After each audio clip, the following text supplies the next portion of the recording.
Okay, so we're almost done. Now I'm going to give you one mechanism of invasion. Yeah, there are many mechanisms of invasion. Last time I told you we talk about cell movement, the different type of cell movement. Now I'm going to tell you something that we talk in developmental biology that is called the epithelial mesenchymal transition that it has been studied in a lot of detail. If you know what is an epithelial or the mesenchymal tissue, later in the following, I will talk about that. So if you know that, you can watch this lecture and then go back to that video and then go back to this one. So let's start talking about this invasion mechanism that is the epithelial mesenchymal transition. So like the epithelial mesenchymal transition is a process that happens naturally, but again, as always that we talk about cancer, this can be used to, in that when it's happened through mutations, accumulation of mutation, they can be used those genes to produce invasion. So in the following lecture, we will talk about that in the following video about all these multi-protein complex that are like a cement that attach each one of those cells. So here you have epithelial cells that are like bricks that are close to each other. And here you have the mesenchymal tissue that is located, that it is not, it's loosely attached. Yeah, they have integrins, they have it there in the extracellular membrane. And remember, these two cells have the same genes.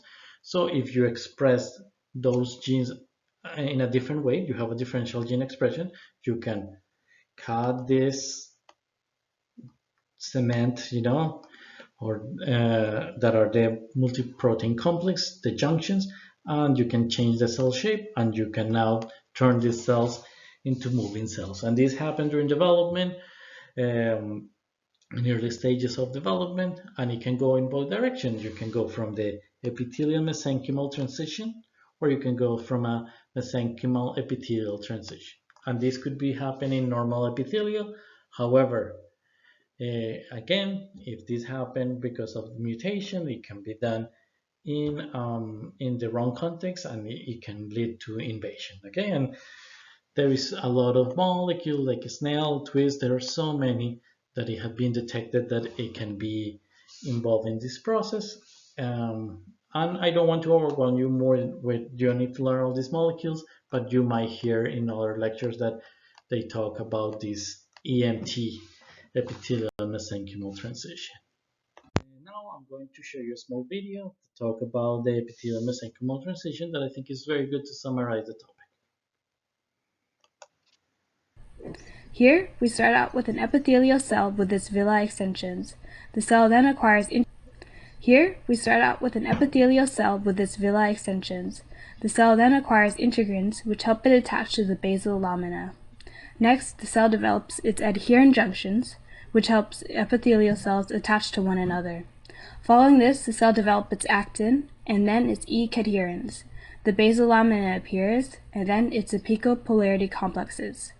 Our epithelial cell is now complete and joined by two more epithelial cells to begin the epithelial mesenchymal transition. In step 1, normal epithelial cells are attached to one another through adherent junctions containing cadherin, catenins, and actin rings. They are attached to the basal lamina through integrins. In step 2, paracrine factors can repress the expression of genes that encode these cellular components, causing the cell to lose polarity, lose attachment to the basal lamina, and lose cohesion with other epithelial cells. In steps 3 and 4, cytoskeletal remodeling occurs, as well as the secretion of proteases that degrade the basal lamina and extracellular matrix molecules, enabling the migration of the newly formed mesenchymal cell. And finally, in step 5, the mesenchymal cell gains the ability to migrate and differentiate into other cell types. This gives rise to the formation of defined.